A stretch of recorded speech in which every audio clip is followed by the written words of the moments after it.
Hello नमस्कार। स्वागत है आप सभी का नीव इंस्टीट्यूट के इस ऑनलाइन प्लेटफॉर्म पर।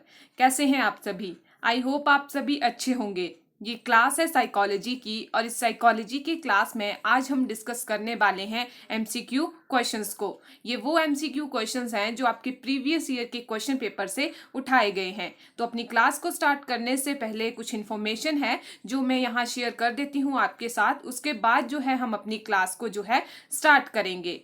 जैसे कि आप सभी जानते हो कि नीव इंस्टीट्यूट के द्वारा जो है एचपी टेट का एक बैच जो है वो चलाया जा रहा है। तो उन सभी स्टूडेंट को मैं बता दूं जिन्होंने अभी तक इस बैच को ज्वाइन नहीं किया है, उन्हें क्या करना है, उन्हें सिंपली जो है वो गूगल प्ले स्टोर पे जाना है। वहां पे जाके नीव इंस्टीट्यूट की जो एप्लीकेशन है उसे सर्च करके इंस्टॉल करना है। जब आप उस एप्लीकेशन को जो है वो इंस्टॉल कर लोगे तो मैं यहाँ नंबर लिख रही हूँ 9459802085। इस नंबर पर जो है आपको कॉल करनी होगी। इस नंबर पर कॉल करने के बाद आपको जो है वो एचपी टेट के बैच में जो है वो एनरोल कर लिया जाएगा। ये जो बैच स्टार्ट हुआ है इसके कुछ बेनिफिट्स हैं, जैसे कि यहाँ पे आपको 1 वीक का डेमो जो है वो फ्री दिया जाएगा। डेली क्लासेस होंगी, वीकली टेस्ट और क्यूजेस होंगे, डाउट सेशन भी यहाँ पे रखे जाते हैं। तो यहाँ पे सामने जो इम्पोर्टेंट बात आती है वो ये है कि ये जो बैच स्टार्ट हुआ है इसका फी स्ट्रक्चर जो है वो कितना रखा गया है।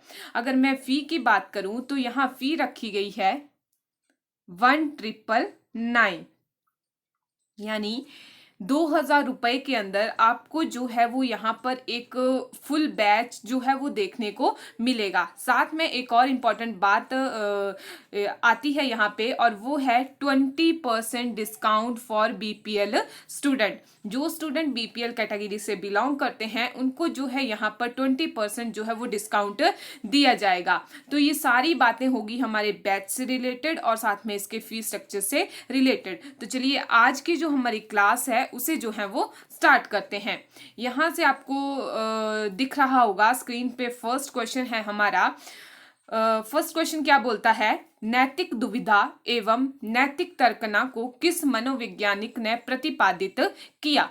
यानी कि जो मॉरल डेलिमा है और जो मॉरल रीजनिंग है उसको किस मनोवैज्ञानिक के द्वारा बताया गया या प्रतिपादित किया गया। और आप इसको इस तरह से भी ले सकते हैं कि ये जो थ्योरी है एक तरह से मोरालिटी की, वो किसके द्वारा दी गई थी। ऑप्शन नंबर ए है बाइगॉस्की, ऑप्शन नंबर बी है कोहलवर्ग, ऑप्शन नंबर सी है एरिक्सन, ऑप्शन नंबर डी है चॉम्स्की। तो इसका जो सही आंसर होगा क्वेश्चन नंबर 1 का, आई होप आपने भी अभी तक टिक लगा दिया होगा। इसका जो सही आंसर है वो है ऑप्शन नंबर बी। यानी क्वेश्चन नंबर 1 का जो सही आंसर हुआ वो हुआ ऑप्शन नंबर बी। कोहलवर्ग के द्वारा ये जो मॉरल डायलेमा और मॉरल रीजनिंग के बारे में बताया गया था। नेक्स्ट क्वेश्चन है हमारे पास क्वेश्चन नंबर 2। एक बच्चा खिड़की के सामने एक कौवे को उड़ते हुए देखता है और कहता है एक पक्षी। इससे बच्चे के विचार के बारे में क्या पता चलता है। ऑप्शन नंबर ए है बच्चे की स्मृतियां पहले से ही भंडारित होती हैं। अगर ऐसा होता तो वो कौए को जो है वो पक्षी ना कह के कौआ ही कहता। अगर पहले से ही माइंड में, बच्चे के माइंड में पहले से ही इंफॉर्मेशन भंडारित होती तो वो ऐसा नहीं कहता। तो ये ऑप्शन जो है वो गलत हो जाता है। ऑप्शन नंबर 2 है बच्चे में पक्षी का प्रत्यय विकसित हो चुका है। ऑप्शन नंबर 3 है बच्चे ने अपने अनुभव बताने के लिए भाषा के कुछ उपकरणों का विकास कर लिया है। तो यहाँ पे जो सही आंसर है, नीचे ऑप्शन दिए हुए हैं कि पहला और दूसरा है, दूसरा और यहाँ पे 5 नहीं होगा, थर्ड होगा, या फिर 1 2 3, या फिर डी ऑप्शन है केवल 2। तो यहाँ पर जो मैंने आपको पहले बताया कि ऑप्शन नंबर ए यहाँ पे गलत हो जाता है, पहले से ही भंडारित नहीं होती है स्मृतियां। तो यहाँ पे जो सही आंसर होगा वो होगा ऑप्शन नंबर 2 और 3। यानी बच्चे में पक्षी का जो एक प्रत्यय है, यानी उसको जो है वो किसी ने बताया है कि ये पक्षी होता है, तो वो एक प्रत्यय विकसित हो चुका है उसके माइंड में, और उसको बताने के लिए उसने भाषा सीखी है कि इसको क्या बोलते हैं, पक्षी बोलते हैं। तो ये जो सेकंड और थर्ड ऑप्शन है यहाँ पे सही हो जाएंगे। तो क्वेश्चन नंबर 2 का अल्टीमेटली जो सही आंसर होगा वो होगा ऑप्शन नंबर बी। यहाँ पे 5 नहीं होगा, यहाँ पे 3 होगा। यहाँ पे आपके पास 3 होगा, तो ऑप्शन नंबर बी जो है यहाँ पे करेक्ट हो जाएगा।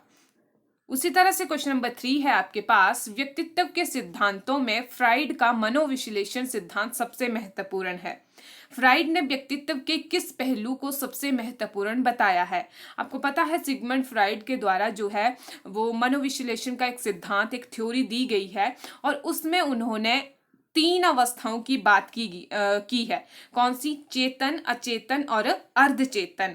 तो यहाँ पे पूछा गया है कि कौन सी अवस्था को जो है फ्राइड के द्वारा सबसे इंपॉर्टेंट बताया गया है। ऑप्शन नंबर ए है चेतन अवस्था, ऑप्शन नंबर बी है अचेतन अवस्था, ऑप्शन नंबर सी है अर्धचेतन अवस्था और ऑप्शन नंबर डी है संवेदनात्मक अवस्था। तो यहाँ पर जो सही आंसर होगा क्वेश्चन नंबर 3 का, वो होगा आपके पास अचेतन अवस्था। यहाँ पर बी ऑप्शन जो है वो सही हो जाता है। अचेतन अवस्था को जो है वो सिगमंड फ्राइड के द्वारा इंपॉर्टेंट, महत्वपूर्ण पहलू बताया गया है। उसी में ही आपके जो ड्रीम्स होते हैं, जो इच्छाएं पूरी नहीं होती हैं, वो उसी मन की अवस्था में जो है वो रहती हैं, अचेतन अवस्था में। नेक्स्ट है हमारे पास क्वेश्चन नंबर 4, किस शिक्षण शास्त्री के अनुसार अध्यापक का स्वरूप एक माली के समान होता है और वो बगीचों की रखवाली करता है? ये किसके द्वारा जो है वो बोला गया है? ये ऑप्शन नंबर ए है फ्राउवेल, ऑप्शन नंबर बी है मॉन्टेसरी, ऑप्शन नंबर सी है वुडवर्थ, ऑप्शन नंबर डी है रूसो। तो क्वेश्चन नंबर 4 का जो सही आंसर होगा वो होगा ऑप्शन नंबर ए, यानी फ्राउवेल के द्वारा जो है ये स्टेटमेंट दी गई है कि जो एक टीचर होता है एक गार्डनर के समान होता है, एक माली के समान होता है और वो बगीचों की यानी गार्डन की यानी बच्चों की एक तरह से रखवाली करता है। नेक्स्ट है हमारे पास क्वेश्चन नंबर 5, यह मनोवैज्ञानिक सिद्धांत पर आधारित है जिसमें बालक को स्वतंत्रता पूर्वक सोचने, विचारने, निरीक्षण करने तथा कार्य करने का अवसर मिलता है। यानी इनमें से वो कौन सा मेथड है, कौन सी विधि है जिसमें बालक जो है, जो बच्चा है, वो स्वतंत्रता पूर्वक यानी स्वतंत्रता पूर्वक सोचता, विचारता है, उसको एक तरह से क्या मौका मिलता है, निरीक्षण करने का, कार्य करने का अवसर मिलता है। तो इनमें से वो कौन सा मेथड है? ऑप्शन नंबर ए है प्रश्नावली मेथड, प्रश्नावली विधि, ऑप्शन नंबर बी है परियोजना विधि, ऑप्शन नंबर सी है समाजमिति विधि, ऑप्शन नंबर डी है साक्षात्कार विधि। तो यहाँ पर जो सही आंसर होगा वो होगा परियोजना विधि, यानी कि प्रोजेक्ट मेथड। जो आपकी प्रोजेक्ट मेथड होता है उसमें क्या होता है, एक तरह से ग्रुप में कार्य करते हैं और बच्चे को क्या होता है, उसमें मौका मिलता है सोचने, समझने का, निरीक्षण करने का। ठीक है, तो यहाँ पे क्वेश्चन नंबर 5 का जो सही आंसर होगा वो होगा ऑप्शन नंबर बी, परियोजना विधि। क्वेश्चन नंबर 6 है, निशुल्क एवं अनिवार्य शिक्षा किस अनुच्छेद से संबंधित है? फ्री एंड कंपल्सरी एजुकेशन की जो हम बात करते हैं वो कौन से आर्टिकल से यहाँ रिलेट करती है? ऑप्शन नंबर ए है 20A, ऑप्शन नंबर बी है 21A, ऑप्शन नंबर सी है 22A, ऑप्शन नंबर डी है 23A। तो ये इस क्वेश्चन का जो आंसर है वो आप सभी को पता होगा, बहुत इजी आंसर है और ये बहुत ही इंपॉर्टेंट क्वेश्चन है एक तरह से मैं बोलूँ तो यहाँ पे क्वेश्चन नंबर 6 का जो सही आंसर होता है वो हो जाएगा option number B. Option number B यानी 21A आर्टिकल में आपके पास क्या है, निशुल्क एवं अनिवार्य शिक्षा की बात की गई है। नेक्स्ट क्वेश्चन है क्वेश्चन नंबर 7, राज्य सभी बच्चों को जब तक वे 6 वर्ष की आयु प्राप्त ना कर ले बाल्यकाल देखभाल और शिक्षा की व्यवस्था करेगा। ये कौन से आर्टिकल में बोला गया है? ऑप्शन नंबर ए है आई थिंक यहाँ पे ऑप्शन नंबर ए है अनुच्छेद 45, ऑप्शन नंबर बी है अनुच्छेद 27, ऑप्शन नंबर सी है अनुच्छेद 21A, ऑप्शन नंबर डी है अनुच्छेद 247। तो ये कौन से आर्टिकल में बात की गई है? अनुच्छेद 45 में। तो यहाँ पे क्वेश्चन नंबर 7 का जो सही आंसर होगा वो होगा ऑप्शन नंबर ए। उसी तरह से क्वेश्चन नंबर 8 है, शिक्षा को कौन सी सूची में रखा गया है? आपको पता है आपके पास 3 सूचियां होती हैं, ठीक है। ऑप्शन नंबर ए है समवर्ती सूची में, ऑप्शन नंबर बी है राज्य या प्रांतीय सूची में, ऑप्शन नंबर सी है संघ सूची में, या फिर आपके पास डी है मंडल सूची में। तो शिक्षा को कौन सी सूची में रखा गया है? शिक्षा को रखा गया है आपके पास समवर्ती सूची में, यानी कॉन्करेंट लिस्ट में जो है वो एजुकेशन को, शिक्षा को जो है वो रखा गया है। कॉन्करेंट लिस्ट का मतलब है इसमें जो है आपका समवर्ती सूची में शिक्षा को जो है एक तरह से डाला गया है। तो क्वेश्चन नंबर 8 का जो सही आंसर होगा वो होगा ऑप्शन नंबर ए, समवर्ती सूची। क्वेश्चन नंबर 9 है, किसी कक्षा में शिक्षक की भूमिका है। कक्षा में एक क्लासरूम में शिक्षक की क्या भूमिका होती है? ऑप्शन नंबर ए है समय सारणी का कठोरता से पालन करना और पाठ्यक्रम में बंधे रहना। ऑप्शन नंबर बी है सीखने की विश्वसनीय स्थितियां जुटाना और शिक्षार्थियों को स्वतंत्र चिंतन की सुविधा देना।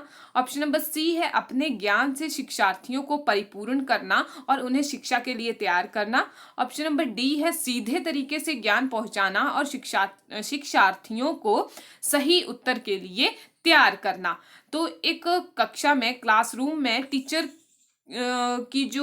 का जो रोल होता है, इनमें से वो कौन सा है? जो आपके पास 4 ऑप्शन दिख रहे हैं, तो जो सही ऑप्शन है वो है ऑप्शन नंबर बी यानी कि सीखने की विश्वसनीय स्थितियां जुटाना और शिक्षार्थियों को स्वतंत्र चिंतन की सुविधा देना। ठीक है, जितने मौके हो सकते हैं जो शिक्षार्थी हैं उनको प्रदान करना। यानी टीचर का ये रोल या ये भूमिका नहीं होती है कि वो कठोरता से क्या करे, उसी कठोरता से समय सारणी का पालन करे, या फिर ये टीचर की भूमिका नहीं होती है कि उसको एक तरह से एग्जाम के लिए ही तैयार करना, नहीं। ठीक है, तो यहाँ पे क्वेश्चन नंबर 9 का जो सही ऑप्शन होगा वो होगा option number B. Last question है आज के लिए, विकृत लिखावट से संबंधित लिखने की योग्यता में कमी किसका एक लक्षण है? यानी जब लिखने में या लिखावट में प्रॉब्लम हो तो वो कौन सी एक इसमें इनमें से जो आपके पास ऑप्शन है, कौन सी इसमें से एक लक्षण है? ऑप्शन नंबर ए है डिस्ग्राफिया, ऑप्शन नंबर बी है डिस्प्रैक्सिया, ऑप्शन नंबर सी है डिस्कैलकुलिया, ऑप्शन नंबर डी है डिसलेक्सिया। तो जब लिखावट की बात आती है यानी लिखने से संबंधित कोई आपके पास कमी हो तो वो आपका रिलेट करता है डिसग्राफिया के साथ। तो क्वेश्चन नंबर 10 का जो सही आंसर होगा वो होगा ऑप्शन नंबर ए, डिसग्राफिया। तो ये थे कुछ 10 क्वेश्चन साइकोलॉजी के जो आपके प्रीवियस ईयर के क्वेश्चन पेपर से उठाए गए थे। आई होप ये सेशन जो है वो आपको अच्छा लगा होगा। हम इसी तरह के और भी एमसीक्यू क्वेश्चंस को जो है वो डेली सॉल्व करते रहेंगे। तो मिलते हैं अपनी नेक्स्ट वीडियो में, तब तक के लिए thank you, have a nice day.